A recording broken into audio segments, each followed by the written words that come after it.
Ya, hai semuanya, selamat datang di podcast Glory di Talks nih. Glory Talks, yes. Maaf nggak kelihatan gitu ya. Selagi kita niat pak, kita ini niat. Nah, sekarang kita mau ngobrol santai tentang sejarah Jepang dengan cara yang asik dan mudah dipahami. Nah, sekarang ditemani oleh aku Lady dan aku Glory. Kali ini kita bakal bahas sesuatu yang seru banget. Betul. Yaitu restorasi Meiji. Yes. Nah, itu tuh restorasi Meiji itu awal modernisasinya Jepang yang setelah lama mengisolasi diri sendiri. Yes. Nah, bener banget Glory. Nah, Jepang yang kita kenal sekarang sebagai negara maju itu ternyata dulu pernah tertutup dari dunia luar selama ratusan tahun, teman-teman. Wow. Nah, ini juga dikenal sebagai politik Sakoku. Yes. Sakoku. Ada latihan dulu iya. kita ya, typo.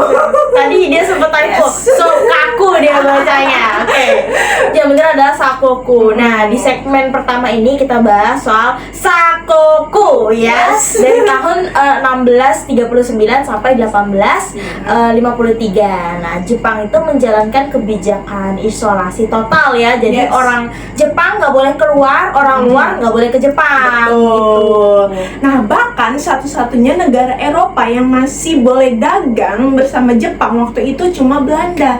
Dan itu pun dibatasi di satu pulau kecil di Nagasaki. Nagasaki ya namanya. Nah, yaitu di Dejima. Nah, Jepang itu takut banget pengaruh asing bakal merusak stabilitas negara mereka, terutama dari agama Kristen yang dibawa misionaris Eropa. Tapi kita Kristen dulu. Dan ya, kita Kristen. Kita Kristen. Dan Kita Kristen. kira-kira di Nagasaki ada naga nggak ya? Maaf garing. Maaf. Cuma kan ketawa gitu lah. Ya nanti dimunculkan aja. Dimunculkan naganya. Nah, tapi balik lagi ke topik, tapi semua itu berubah waktu ada salah satu komodor namanya Matthew Perry dari Amerika tuh datang ke Jepang pada tahun 1853. Nah, dia ini pokoknya nekan Jepang nih, dia bawa kapal perang. Terus dia nekan Jepang, pokoknya kamu harus membuka diri gitu. Lewat perjanjian Kanagawa. Nah, Kanagawa di tahun 1854. Nah, dari situ Jepang mulai terbuka sama dunia luar. Tapi kebijakan ini juga bikin Keshogunan Tokugawa. Kelas Jepang sih kan. Typo. Harus ambil kelas Jepang sih. Nah, itu semakin melemah dan akhirnya mereka runtuh. Nah, ini jadi awal dari era baru yang disebut sebagai restorasi Meiji.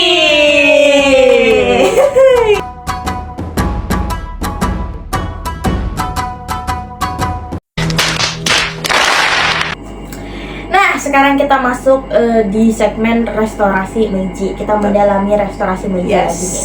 Restorasi Meiji ini adalah titik balik Jepang menuju era modernisasi ya. Jadi dimulai pada tahun 1868 ketika Kaisar Meiji mengambil alih kekuasaan dan melakukan reformasi besar-besaran di Jepang sana. Betul banget Glory, semua aspek kehidupan di Jepang itu dirombak, habis-habisan besar-besaran itu dirombak, kayak di politiknya juga. Feodalisme dihapus dan Jepang pakai sistem pemerintahan lebih modern lagi dari yang kaisar sebagai jadi pemimpin tertinggi. Nah, tentu kalau di sebuah negara yang dirombak pasti ada perekonomiannya juga betul. kan. Nah, di ekonominya Jepang juga dirombak, guys. Jadi Jepang itu mulai membangun industri yang kita kenal karena kita kenal sekarang. Sorry. Ngomong apa tadi ya? Jepang mulai membangun industri perbankan, rel kereta api, dan juga Jepang yang dulu agraris mulai beralih ke bidang industri seperti yang kita kenal sekarang. Produk-produknya Jepang tuh top number one. Apalagi gitu. teknologinya. Yes, benar banget Jepang. Nah, jadi nggak cuma itu, mereka juga reformasi di bidang militer. Nah, jadi Jepang tuh belajar dari Prusia atau Jerman, kelas kita. Kita juga belajar Jerman, guys. Betul. Ih, libet nih. Kasih lope-lope nih.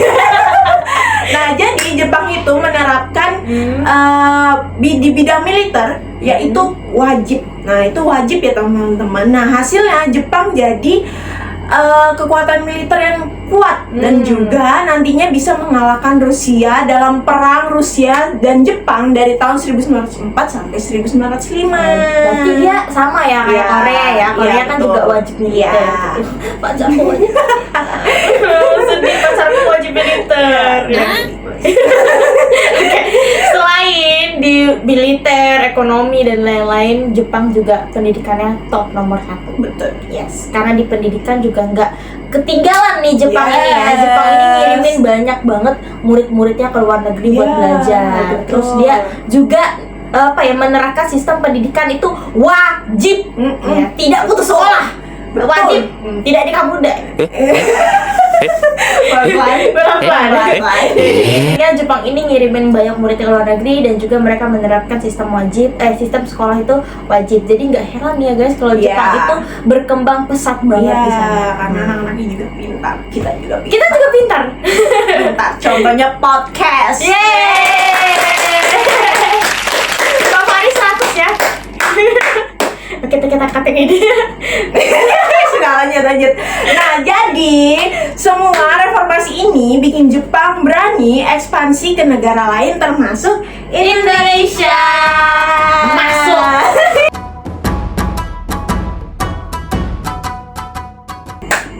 Oke, kita masuk ke bagian terakhir, Yes. gimana Jepang akhirnya nyampe datang ke Indonesia. Nah, jadi waktu itu Glory, Hmm. Jepang itu sudah berkembang sangat pesat dan mulai berambisi menguasai Asia. Nah, saat Perang Dunia Kedua itu pecah, Jepang menyerang wilayah-wilayah yang dikuasai Barat, termasuk Indonesia yang saat itu masih dijajah Belanda. Gara-gara lu, Matthew ya, bikin perjanjian Kanagawa kata dia namanya itu. Nggak tahu tuh apa sudah. Bikin perjanjian Kanagawa. Kita udah dijajah Belanda, dijajah lagi sama Jepang. Sampai akhirnya Jepang datang ke sini, kita dijajah lagi sama mereka. Beda manajemen aja. Yes, beda manajemen, Beda negara orang juga. Iya. Kalau yang pertama kan bahasanya ibu tubuh gitu, nggak tahu bahasa Belanda. Yes. Tapi kalau selanjutnya Jepang bahasanya Aishiteru Ikon gitu ya. Jadi serangan pertama Jepang waktu ke Indonesia itu terjadi di Tarakan, Kalimantan. Dekat kita. Ini di Kalimantan. Iya, Ini di Kalimantan. deket kita Ini di Kalimantan. Iya, pada 11 Januari tahun 1942. Dari situ Jepang maju terus. Tebak kemana? Kemana? Ke Balikpapan. Yes, pantas di sini ada bunker Jepang. Pantes ya guys. Ya, ada peninggalan-peninggalan Ya. Jepang di sini sampai sekarang ya. Gara-gara Jepang sempat ke Balikpapan juga, terus ke Palembang, Ya. dan akhirnya nyampe juga mereka di Jawa. Nah, jadi pada puncaknya itu terjadi pada tanggal 1 Maret 1942 saat Jepang melakukan pendaratan di 3 titik utama. Nah, yaitu di Jawa, Banten, Indramayu, dan Rembang. Dalam waktu singkat Belanda kewalahan dan mereka akhirnya menyerah juga teman-teman. Alhamdulillah. Alhamdulillah. Puji Tuhan.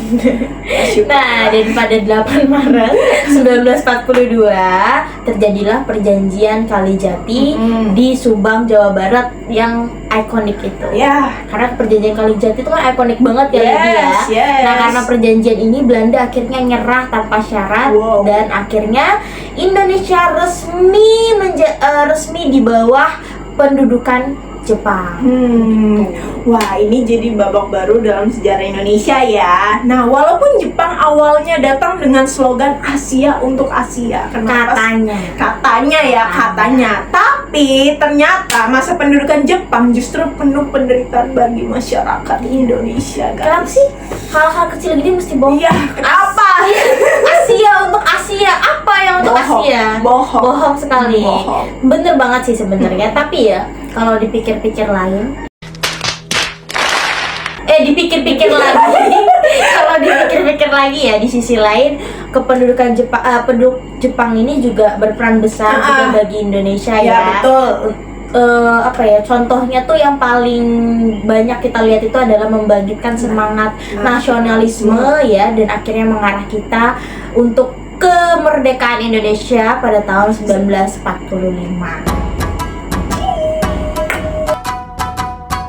Oke, itu tadi cerita tentang restorasi.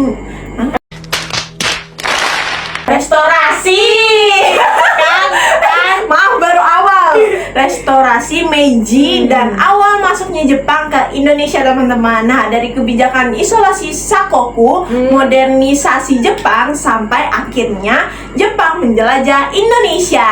Ya, dan aku harap dan kita harap ya penjelasan kita, pembahasan kita pada saat ini Yes. bikin kalian tuh lebih ngerti tentang sejarah dan bisa lihat gimana sih kalau misalkan satu peristiwa dalam sejarah itu bisa berpengaruh juga ke Betul. peristiwa-peristiwa lainnya. Nah, betul banget, Glory. Nah, kalau kalian suka episode ini tentang kita membahas sejarah, Pak Faris jangan lupa kasih nilai kita bagus. Pak, kasih nilai bagus. Dan kita juga mohon maaf juga kalau misalkan pembahasan kita kayak kurang lengkap atau misalkan kayak kita banyak jokes biar Dan ketawa. banyak typo-typonya. Kita bukan orang Jepang. Yes. Kita orang Indonesia. Karena kita biasa podcast fun, Pak. Iya. Makasih. Nah, jadi teman-teman, sampai ketemu di episode berikutnya. Bye bye.